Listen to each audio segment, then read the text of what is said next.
Je vous souhaite à toutes et tous la bienvenue dans cette nouvelle chasse au trésor qui a commencé il y a un mois désormais. Et je voulais commencer par remercier Enfant du Mékong d'avoir eu cette idée géniale de créer une chasse solidaire qui est la première du genre. C'est une chasse qui a un sens, qui a une vocation, c'est de financer la construction d'une première école pour handicapés au Cambodge. Donc déjà un grand merci à tous de participer à ce projet solidaire et humanitaire. J'espère que l'immersion a bien commencé pour la plupart d'entre vous dans l'histoire de la civilisation khmer, des temples d'Angkor et de l'histoire personnelle d'Henri Mouhot. On a connu un certain afflux de nouveaux joueurs depuis une semaine, la découverte de la fameuse chouette d'or. Bienvenue à tous ceux qui ont découvert soit le Nagador, soit l'univers de la chasse au trésor de façon générale par ce biais-là. Je serai votre maître du jeu pour toute la chasse au trésor et donc j'interviendrai chaque mois pour répondre aux questions que vous avez posées sur le salon FAQ, mais aussi prendre un temps d'échange en live une fois que j'ai répondu à toutes les questions posées par écrit. Si vous avez des remarques, des commentaires ou des questions sur le jeu, comme c'est la première FAQ, il y aura forcément des questions d'éclaircissement, mais je ne pourrai pas forcément donner trop d'indices ou dévoiler trop de choses, donc si les questions sont trop précises,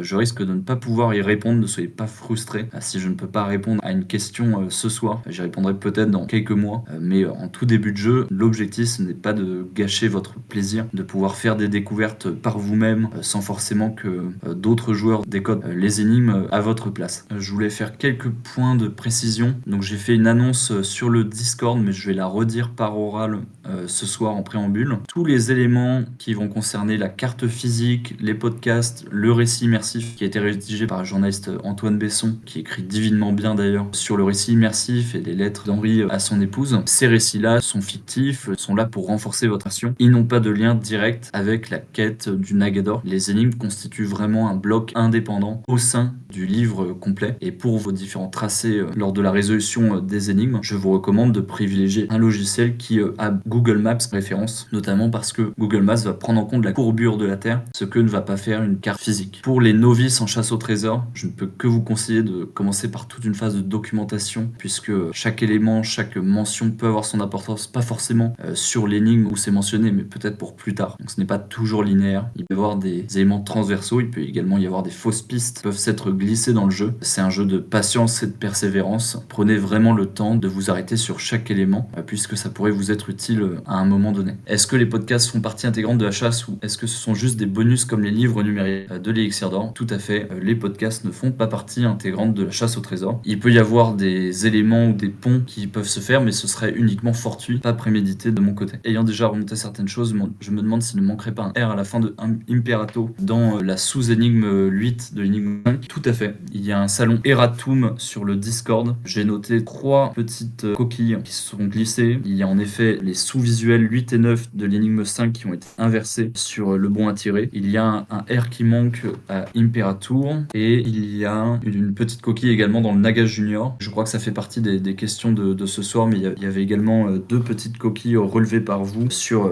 la sous-énigme 3 de l'énigme 5 Moossia Gloriosa. Donc le texte à déchiffrer. Il est dit à la fin du livret que les solutions peuvent être validées depuis chez nous sur le site internet du Nagador. Cependant, faut-il les envoyer une par une? Si oui, a-t-on une validation de votre part pour notre solution envoyée? Ou faut-il finir le jeu et envoyer le tout? S'agissant du Nagador, il faut tout envoyer en même temps. Donc vous aurez un encart pour donner l'emplacement précis du coffre et puis ensuite vous pourrez détailler votre cheminement via une pièce jointe. Donc il faut faire les deux. Si je n'ai que la solution du coffre sans le cheminement, je ne pourrai pas valider votre solution puisque rien ne laisse à penser que vous n'auriez pas pris cette solution à un autre joueur. Donc il faut absolument que le cheminement soit également soumis avec. Et je regarde les solutions chaque semaine. Je m'attarde notamment si la solution est exacte pour regarder le cheminement. Il y aura une très grande clémence évidemment et latitude si le cheminement n'est pas parfaitement exact, présente quelques incohérences ou erreurs. L'important est d'avoir bien avancé dans le jeu et d'avoir trouvé surtout l'emplacement précis du coffre pour avoir le titre de gagnant de la chasse. Et il y a une validation de ma part uniquement si la solution est bonne. Sinon vous pouvez considérer au bout de 10-15 jours sans réponse que la solution n'est pas la bonne. Pour le Naga Express, une fois envoyé les 3 premières énigmes, a-t-on une validation de celle-ci même si nous ne sommes pas tirés au sort? Parmi ceux qui auront les bonnes réponses, oui, tout à fait, il y aura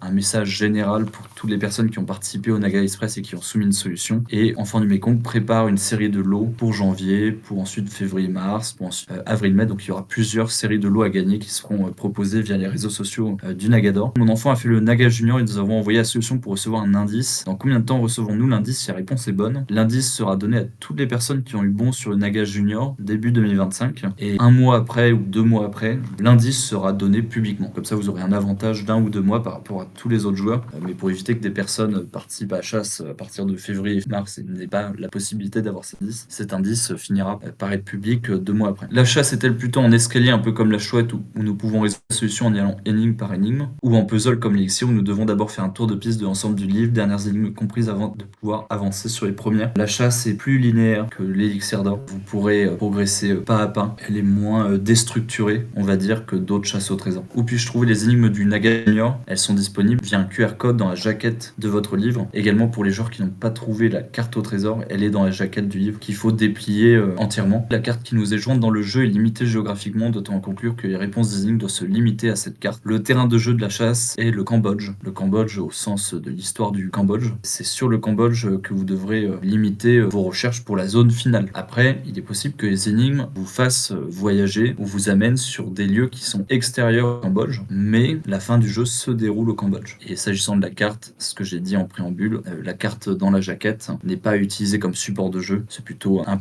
que vous pouvez afficher, mais je vous déconseille de faire votre tracé dessus puisqu'il risque d'être imprécis. Ai-je besoin de savoir lire et traduire le Khmer? La réponse est oui. Doit-on placer sur MyMaps des points en dehors du Cambodge? Ça peut vous être utile en effet. Doit-on découvrir l'ordre des énigmes? Là-dessus, je ne me prononcerai pas. C'est à vous de découvrir quel est l'ordre des énigmes. Il y a 3 lettres en rouge dans la première énigme. Faut-il en trouver d'autres dans cette énigme ou dans les autres? Non, il n'y a pas d'autres lettres en rouge à trouver. J'ai constaté que la première énigme offre quelques éléments qui semblent devoir servir pour la deuxième énigme. Est-ce que je me trompe? Non. Il est possible que des éléments ne vous servent pas immédiatement, mais puissent vous être utiles plus tard dans la chasse. L'ordre des énigmes semble suivre un ordre bien précis, et d'après ce que j'ai compris, chaque énigme est indépendante et peut être résolue sans avoir résolu l'énigme précédente. Certains éléments d'une énigme peuvent-ils quand même donner une petite aide pour l'énigme suivante? En effet, certains éléments des énigmes ne vous sont pas utiles tout de suite, vous pouvez les réserver pour plus tard. Concernant la deuxième énigme, la carte du visuel se rapproche-t-elle d'un lieu réel ou bien à disposition des éléments qui la constituent est-elle purement imaginaire et donc uniquement indicative? La carte se rapporte à des lieux réels tout à fait qui vous convient d'identifier. Après, il y a une liberté artistique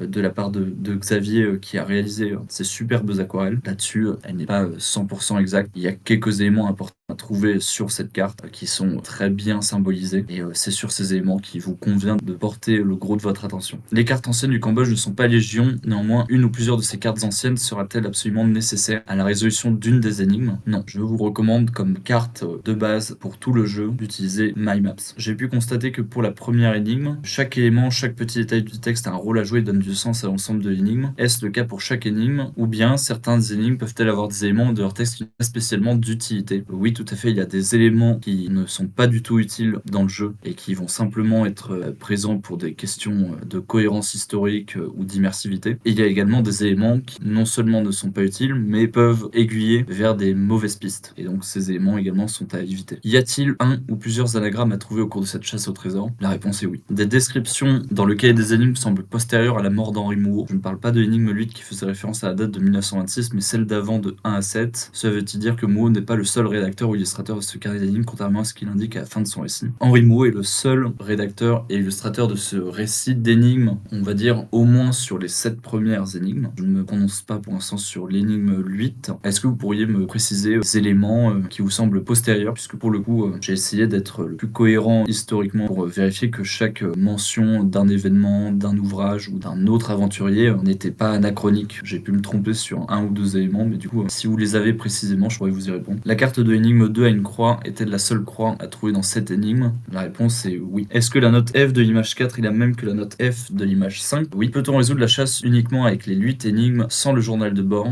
Je vous conseille fortement, puisque la chasse a comme auteur principal Henri Mouot, de vous intéresser à ce que Henri Mouot a pu faire ou écrire au cours de sa vie. Ça peut avoir une certaine utilité. Visuel de l'énigme 8, sorte d'extrémité de flèche en bas à droite de lion de trésor est une incrustation fortuite ou à prendre en compte dans la chasse. Ça ne fait pas partie du cahier des charges, donc c'est une liberté liberté de l'illustrateur. Faut-il prendre en compte les décalages du calendrier républicain, dû par exemple à la règle des équinoxes? Je n'ai pas pris en compte le calendrier républicain perpétuel, et du reste c'est une des raisons pour laquelle le calendrier républicain s'est arrêté à un moment, parce qu'il présentait certaines incohérences sur le long terme. Vous pouvez partir du principe que je prends comme début de calendrier. Premier Vendémiaire sera toujours un 22 septembre. Y a-t-il des différences entre la version papier ou dématérialisée? Pas à ma connaissance, mais si vous notez des différences, je veux bien que vous puissiez me les donner, puisque il ne doit pas y avoir de différence, car certains joueurs n'ont que la version dématérialisée. Est-ce que nous avons tous exactement les mêmes versions des récits? J'ai suffisamment vérifié, je crois, pour vous dire que oui. Après, il est possible que dans la colorimétrie, il peut y avoir des nuances entre la version physique papier et la version numérique, mais de ce que j'ai pu voir, les variations de nuances de couleurs sont quand même très faibles. Le mot Sébastopol s'écrit bien avec un D à la fin, pas d'erreur de ce côté-là. Non, pas d'erreur de ce côté-là. Dans le visuel de l'énigme 3, une forme au-dessus de la porte droite du portail qui semble marcher sur un nuage. Un genre de bonhomme, bâton, est-ce volontaire ou doit changer de lunettes? Je distingue bien comme vous au-dessus du portail doré un bonhomme au-dessus, ainsi qu'une autre silhouette à gauche. Ça ne fait pas partie du cahier des charges, c'est une liberté d'illustrateur. Dans certains visuels, une lettre isolée apparaît. Il tenir compte de son emplacement dans le visuel à chaque fois, ou est-ce une liberté du ou de la dessinatrice? Je ne peux pas répondre à cette question, qui est un peu trop précise. Les briques sacrales ont-elles les pieds dans l'eau? La réponse est non. Concernant l'énigme 5, il a été indiqué une inversion d'image entre la sous-partie 8 et 9. Est-ce qu'il y a eu une vérification pour les autres sous-parties? Oui, tout à fait. J'ai vérifié pour les autres 7 sous-parties, et il y a bien une concordance entre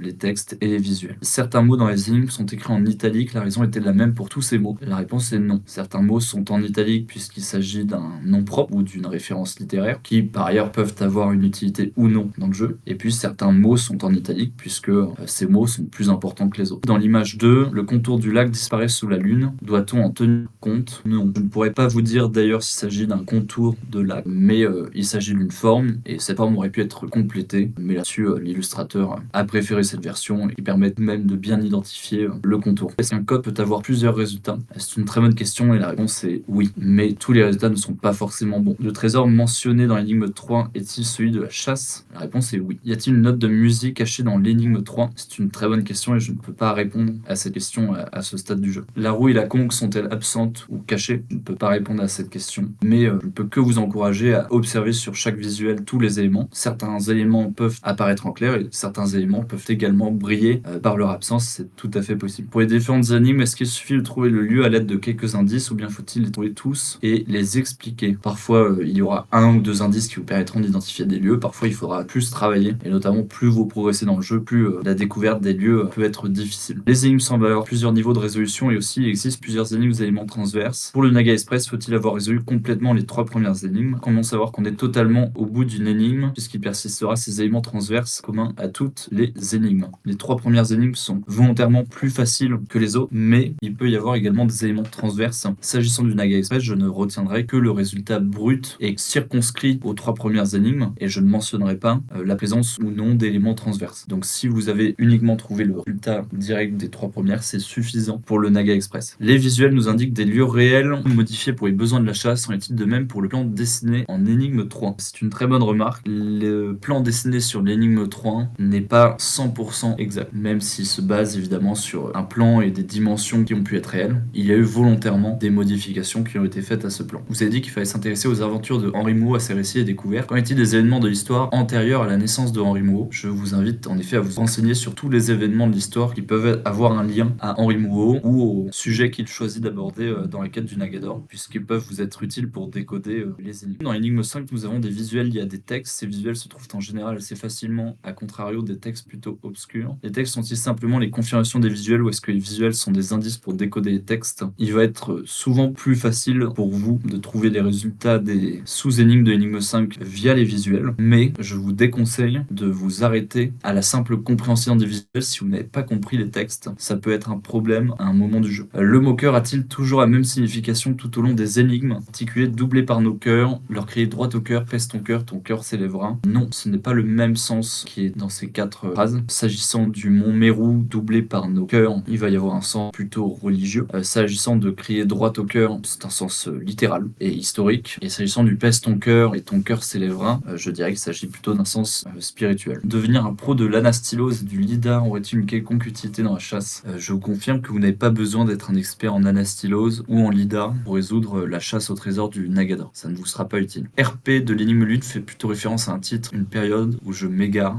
Je ne peux pas répondre à cette question. Nous sommes nombreux à buter sur les chiffres entre parenthèses de l'énigme 4. Avez-vous identifié qu'il puisse s'agir d'un point de blocage? Vous n'avez pas nécessairement besoin d'utiliser ces chiffres entre parenthèses. Vous pouvez court-circuiter l'utilisation de ces chiffres, mais ça peut être utile pour résoudre l'énigme 4. Il y a plusieurs façons d'arriver au même résultat tout au long du jeu, et donc j'offre la possibilité, notamment en début de jeu, d'avoir plusieurs aides ou plusieurs indices, plusieurs éléments cryptographiques qui mènent à un résultat unique. La solution du Naga Express est-elle la même que pour la quête du Naga, ou bien le Naga utilise plus d'informations et nécessite plus de recherche sur ces 3 premières énigmes? En effet, il y a des éléments qui peuvent être transverses sur les 3 premières énigmes qui ne vous seront pas demandés pour le Naga Express, mais qui vous seront utiles pour la quête principale du Nagadao. Dans la sous-énigme 5, il est clairement question d'une résolution de charade. Doit-on la résoudre dans un format classique fait de syllabes ou de lettres menant à un tour recomposé de ces dernières? Oui, tout à fait. Il s'agit d'un format classique de charade. Comment est-on sûr d'avoir la bonne solution à une énigme? Parce que le jeu présente de multiples confirmations, pas sur toutes les solutions intermédiaires. Certaines solutions intermédiaires vous laisseront dans un certain doute tant que vous n'aurez pas trouvé d'autres solutions qui permettent de vous les confirmer ou d'avoir trouvé une cohérence d'ensemble dans la façon dont vous percevez l'architecture de la chasse. Mais sinon, dans la plupart des solutions, vous allez avoir une confirmation soit cartographique, soit écrite, soit parce que ça fait sens et que d'autres tentatives ne font pas autant sens. Diriez-vous que toutes les informations minimum nécessaires pour résoudre les énigmes, cartes, définitions, histoire lieu sont facilement accessibles sur internet et assez documentées? Oui, tout à fait. De façon générale, la résolution du Nagador ou de l'élixir d'or ne vous demande pas d'acheter des livres anciens ou d'acheter des objets ou de vous déplacer dans certaines parties du monde. Tout peut être résolu depuis chez vous avec une connexion internet et un peu de jus de cerveau. Dans l'énigme 4, il y a 2 gros paragraphes distincts. Sont-ils séparés parce qu'ils concernent 2 choses différentes? C'est une très bonne remarque et il y a en effet une raison pour laquelle ces 2 paragraphes sont distincts et qui ne forment pas un seul et même paragraphe. Rome et ses personnages religieux apparaissent souvent dans les énigmes sous forme écrite ou en dessin. Ces personnages sont parfois sous dénomination latine, parfois sous dénomination grecque. Est-ce important d'utiliser ces 2 dénominations? Et la réponse est oui. Est-ce que chaque énigme nous donne un potentiel indice pour la suivante? Pas nécessairement toutes, mais en effet, il y a beaucoup de ponts entre les énigmes. Il n'y a pas nécessairement un pont par énigme. Le bâtiment d'illustration énigme 6 n'existait pas sous cette forme avant 1900. Pour l'énigme 5.8, j'ai une référence littéraire qui a été écrite après 1900, à moins que je ne sois sur des fausses pistes. En effet, je me suis autorisé à quelques latitudes. S'agissant de l'énigme 6, il s'agit sans doute d'une petite liberté de l'illustrateur. Et s'agissant de la 5.8, je ne peux pas vous donner trop de précision, mais en effet, il peut y avoir des légers anachronismes. Ne les interprétez pas comme une capacité d'Henri Mouot à voyager dans le temps, ce n'est pas le cas. S'il y a 1 ou 2 anachronismes que vous relevez, c'est simplement pour donner des éléments cryptographiques qui sont variés, mais ça ne vous sera pas d'une aide pour comprendre l'architecture de la chasse. Dans l'énigme 7, est-ce que le terme Terra Incognita pourrait être en italique? Oui, il aurait pu être en italique. Est-ce que les images présentes dans les énigmes ou dans le récit sont importantes? Non, elles n'ont d'ailleurs pas été réalisées par la même personne. Les images qui sont dans le livre ont été peintes, c'est des aquarelles qui ont été peintes par le professeur de dessin de Sisopen, un des centres de enfants du Mekong au Cambodge, tandis que les aquarelles de la chasse au trésor ont été réalisées par Xavier Guignard de Enfants du Mekong à Asnières. Comment tu évalues la difficulté de la chasse? La chasse a été calibrée pour durer entre 1 et 3 ans, donc je dirais que c'est difficile, mais c'est moins difficile que par exemple l'élixir d'or. Les distances pour les frères dans l'énigme 5 sont-elles à mesurer à vol d'oiseau ou par cheminement? Les distances sont à mesurer à vol d'oiseau. Est-ce que le carnet officiel contient des indices? Est-ce que vous faites référence du coup au récit qui précède les énigmes? Et si c'est le cas, non, ou de façon complètement fortuite, puisque je n'ai pas rédigé la partie récit du livre Nagador. Je suis uniquement intervenu sur l'écriture des énigmes. Certaines des illustrations ou parties d'illustrations mineures ont-elles été générées par l'intelligence artificielle? Non, je ne pense pas. Énigme 1, la réponse à cette énigme est-elle un lieu très précis? Oui, vous pouvez identifier un lieu assez précis à la fin de l'énigme 1. Est-ce que chaque énigme nous permet de trouver un lieu très précis ou une résolution d'énigme peut-elle être autre chose qu'un lieu? La plupart du temps, vous allez trouver des lieux, puisque la chasse est plus linéaire que d'autres chasses au trésor. Mais vous allez parfois trouver des notions, des concepts ou d'autres choses qui vous seront utiles au lieu de simples lieux. Et je ne peux pas vous préciser à quel moment. Est-ce que dans la 5.3, les échanges où le même signe pour 2 lettres sont volontaires? C'est possible. Tout à fait. Les carnets d'Henri Mouot sont-ils plus importants que le serait le trait sainte dans l'élixir d'or? Je viens de répondre du coup à cette question, je ne pourrais pas donner plus de détails à ce sujet. Dans l'élixir, Napoléon n'a pas sa place à votre grand regret. Est-ce pareil pour le Nagador? Je ne peux pas répondre à cette question. Que pensez-vous de la rumeur qui dit qu'Henri Mouot n'était autre qu'une des fausses identités utilisées par le comte de Saint-Germain? Je m'amuse à faire des ponts entre les chasses, mais ça restera des ponts plein d'œil et il n'y aura pas besoin pour vous de vous plonger dans l'élixir d'or et vice versa. Des joueurs d'élixir n'ont pas besoin de se plonger dans Nagador, évidemment. Les chasses sont indépendantes et vous pouvez les résoudre d'un seul bloc. Est-ce qu'il y a des indices dans les enregistrements? Henri indique à Anne que ce sont des indices dans le carnet, donc j'imagine qu'il n'a pas envoyé d'enregistrement à Anne. Tout ce que je peux vous dire, c'est que les podcasts et la partie immersive, en effet, n'ont pas été rédigés par moi, mais par Enfant du Mékong. Et donc, il peut y avoir évidemment des ponts. On a veillé à ce qu'il y ait une cohérence d'ensemble, évidemment. Il est toujours appréciable de pouvoir lire tout le récit, mais vous n'y trouverez pas d'indices prémédités et pensés pour la quête du Nagador. Dans l'énigme 4, est-ce que dans la dernière phrase, le avec une majuscule représente un personnage? Il s'agit en effet d'un nom propre. Je ne peux pas vous dire de quoi il s'agit, mais il s'agit d'un nom majeur pour mériter une telle majuscule. En France, un trésor est enterré dans le domaine public. Est-ce la même législation au Cambodge? C'est une très bonne question. Et je me suis posé la même question avant d'aller cacher le coffre au Cambodge. La législation est beaucoup plus floue. Il n'y a pas beaucoup de jurisprudence en matière de chasse au trésor, contrairement en France. Donc on a évolué dans un certain flou. Mais j'ai veillé à ne pas enterrer le coffre sur un terrain qui puisse être considéré comme sacré ou avec un droit de propriété strict. Donc le coffre n'est pas sur un terrain privé, il est sur un terrain public et il n'est pas sur un terrain d'intérêt majeur archéologique ou culturel pour éviter des ennuis avec les autorités locales. Du reste, l'expédition a été assez mouvementée. Si un jour vous organisez des chasses, je vous conseille de plutôt les faire en France qu'au Cambodge. C'est beaucoup plus simple. Y a-t-il dans la chasse un nouveau langage typographique à créer ou inventer qui serait donné par certains éléments des énigmes? Non. Peut-il y avoir deux résolutions, dont une qui serait une fausse piste dans des énigmes, notamment dans des résolutions de cryptographie? Oui, tout à fait. On parle de la première clé, cependant est-il possible d'avoir plusieurs clés à trouver avec l'énigme textuelle? Oui, tout à fait, c'est possible. Quels sont les conseils pour bien commencer la chasse? J'en ai un peu parlé en préambule. Je vous conseille de commencer par une grande phase de documentation sur Henri Mouhot, sur les mystères des temples d'Angkor, sur la civilisation Khmer, sur son histoire, sur l'histoire du Cambodge, sur le 19e siècle en général,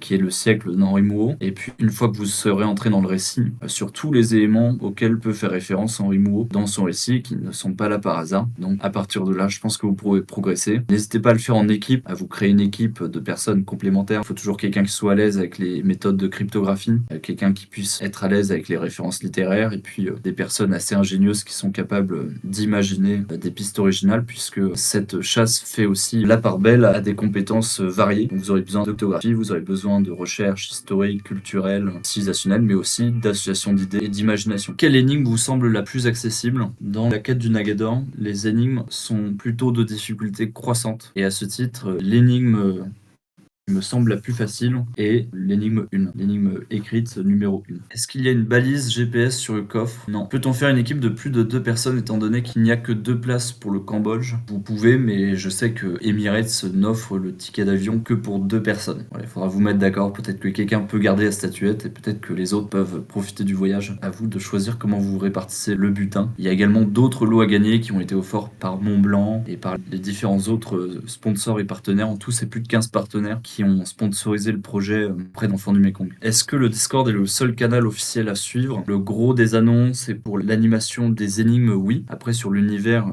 Enfants du Mékong, il y a des réseaux sociaux dédiés à Nagador et il y aura notre chaîne YouTube qui va retranscrire tous les éléments que je vous donne sur ce Discord, donc notamment les FAQ et les indices. Est-ce que le format du bouquin a un rôle à jouer dans la chasse, dimension, colométrie? La réponse est non. Y a-t-il une construction à fabriquer dans le jeu, origami ou autre? Je ne peux pas répondre à cette question. La difficulté est mais rassurez-moi, il ne s'agit pas de copier-coller la croix sur illustration 2 sur MyMaps pour finir l'énigme. Je vous rassure en effet qu'il ne suffit pas de faire ça pour avancer. Y a-t-il une étape qui aurait été volontairement oubliée sur l'énigme 1? La réponse est non. Il n'y a pas d'étape volontairement oubliée sur l'énigme 1, pas à ma connaissance. Est-ce que dans l'énigme 1, 1001 nuits en italique a un rôle à jouer important ou pas? Je ne peux pas répondre à cette question. C'est à vous de le déterminer par vous-même. Pour bien commencer l'énigme suivante et avoir le bon point de départ, est-il nécessaire d'avoir le lieu final de l'énigme précédent ou pas forcément? C'est toujours préférable, mais vous n'en aurez pas toujours besoin. Y aura-t-il des coups de pouce ou des indices? Il y aura sans doute des coups de pouce et des indices. Leur nombre, leur quantité et leur ampleur va dépendre de la façon dont je perçois vos avancées. C'est-à-dire que si je vois que vous avancez extrêmement vite et beaucoup plus vite que je ne le pensais, il se peut qu'il y ait peu de coups de pouce et d'indices. À l'inverse, si certains nœuds ou points de blocage deviennent trop préoccupants, je me permettrai de dévoiler des indices un peu plus généreux que prévu. Confirmez-vous donc la notion de reliquat assemblé pour la fin de jeu, assemblage qui peut être de façon littéraire ou bien visuel. Je préfère ne pas utiliser ce terme pour les chasses parce qu'il est très connoté, il a un certain historique. Je préfère parler d'éléments qui peuvent être transversaux pendant tout le jeu et qui peuvent à un moment faire sens lorsque vous les assemblez. Et ce n'est pas nécessairement à la fin du jeu que ça peut se faire. Du reste, l'architecture du Nagador va être différente des grosses chasses sur lesquelles je me suis inspiré. J'essaie toujours de créer une architecture unique à chaque nouvelle chasse. Donc l'architecture du Nagador est différente de celle de l'Élixir d'Or. Et sur toutes les solutions de chasse précédentes que j'ai pu me procurer, ces deux architectures présentent également des singularités. Y a-t-il une durée approximative prévue? C'est très compliqué d'estimer la durée d'une chasse parce que ça dépend de votre sagacité et du nombre de joueurs. Moi, je suis parti sur un volume de plusieurs milliers de joueurs, voire plusieurs dizaines de milliers. Et à partir de ce volume, j'ai tenté de calibrer la chasse pour qu'elle dure entre 1 et 3 ans. Mais ça reste assez approximatif. Ça va être la somme des fourchettes d'estimation sur chaque énigme. Donc si j'estime qu'une énigme peut durer entre 1 et 2 mois, je vais l'ajouter aux autres estimations. Y aura-t-il des sondages sur les avancements des joueurs? Oui, tout à fait. Il y aura un premier sondage à 3 mois du jeu pour connaître vos avancées et je partagerai les résultats de ce sondage à la suite des résultats. Est-ce que le préambule qui commence par ami aventurier fait partie des énigmes? Oui, tout à fait. Peut-on être sûr d'avoir trouvé une bonne solution à l'énigme? Oui, dans la plupart des cas, il va y avoir des confirmations, pas dans tous les cas. Dans la plupart des cas, vous trouverez que la solution fait sens et vous permet soit de localiser un élément très précis, soit vous donne un résultat qui semble assez parfait. Et donc à partir de là, vous pouvez en déduire que c'est la bonne solution. Est-il préférable que je maîtrise le solfège? Vous n'aurez pas besoin d'un cursus universitaire en solfège, mais des connaissances de base peuvent être utiles. Position de tous les éléments sur la carte de l'énigme 2, laurier, lune, bannière, rose, est-elle déterminée avec précision ou est-ce une liberté de l'illustrateur? S'agissant de la position des éléments, je ne vais pas forcément rentrer dans le détail auprès de l'illustrateur, je vais plutôt lui communiquer une liste d'éléments que je souhaite faire apparaître et après je lui laisse une certaine liberté dans l'arrangement. Si on répond bien à 2 énigmes sur 3 pour une Naga Express, est-ce qu'on saura si on a juste sur ces énigmes réussies? Non, je pense qu'il y aura juste un distinguo entre les personnes qui ont 3 premières et les autres. Est-ce que ma phobie des serpents, même en image, va me poser problème SVP? Potentiellement, puisque la chasse s'appelle Nagador. Je vous conseille soit d'être un terme à cette phobie, soit d'éviter les références aux serpents. Le plan côté sur l'énigme 3 représente-t-il un bâtiment lieu qui existe réellement? Oui, le plan de l'énigme 3 se base sur un lieu réel. Combien de fois peut-on soumettre des solutions? Vous pouvez soumettre une solution par mois. Vous pouvez le faire plus, mais ça demande beaucoup de temps de notre côté. Vous avez le droit à une solution gratuite que vous pouvez soumettre chaque mois sur le site de validation des solutions. Les énigmes sont-elles linéaires? Oui, la plupart d'entre elles. La chasse du Nagador est assez linéaire, plus que l'Élixir d'Or par exemple. Est-ce qu'une solution soumise peut comprendre plusieurs énigmes? Elle doit comprendre toutes les énigmes. Y a-t-il un personnage féminin important dans la chasse? Oui, il y a des personnages féminins importants dans le jeu. Est-ce que la date de l'enfouissement du Nagador est un élément à prendre en compte dans le jeu? La réponse est non. Des connaissances en astronomie sont-elles nécessaires? Je ne peux pas répondre à cette question. Dans le cas où 2 ou plus de personnes trouvent la réponse exacte à l'énigme finale, comment est désigné le vainqueur du jeu? Le vainqueur du jeu est désigné par la première personne qui soumet la bonne solution. Ça va être chronologique. S'il y a 2 heures d'écart, je prends la première personne qui a soumis la bonne solution. Des tracés en dehors du Cambodge sont-ils possibles? Il est possible que vos recherches vous emmènent en effet au-delà des frontières actuelles du Cambodge. Il y a des références qui peuvent même vous faire quitter l'Asie, donc n'hésitez pas à ne pas avoir de censure sur le périmètre de vos recherches. Ce que je peux dire, c'est que le gros de l'action se déroule au Cambodge et que la zone finale ainsi que le lieu d'enfouissement du coffre est au Cambodge. Dans l'énigme 3, dernière phrase, le trésor est-il le vrai trésor à découvrir dans cette chasse? À ce moment-là, Henri Mouot fait référence à la découverte du Nagador, évidemment de façon fictive dans le cadre de la chasse. Est-ce que des locaux sur place ont connaissance du lieu d'enfouissement? Non. Une visite au musée Guimet est-elle pertinente? Je vous conseille vivement d'aller visiter ce superbe musée à Paris qui ne peut que vous plonger encore plus dans l'univers de la chasse. Et il n'y a pas besoin de se déplacer sur certains lieux précis pour résoudre la chasse, tout peut être fait depuis chez vous. Donc vous ne trouverez pas d'indices ou d'éléments indispensables dans le musée Guimet pour résoudre le jeu. Le vrai Nagador est en France, il y a quoi d'enterré au Cambodge? Au Cambodge est enterré un coffre qui contient un élément mystère que je ne pourrais pas vous dévoiler.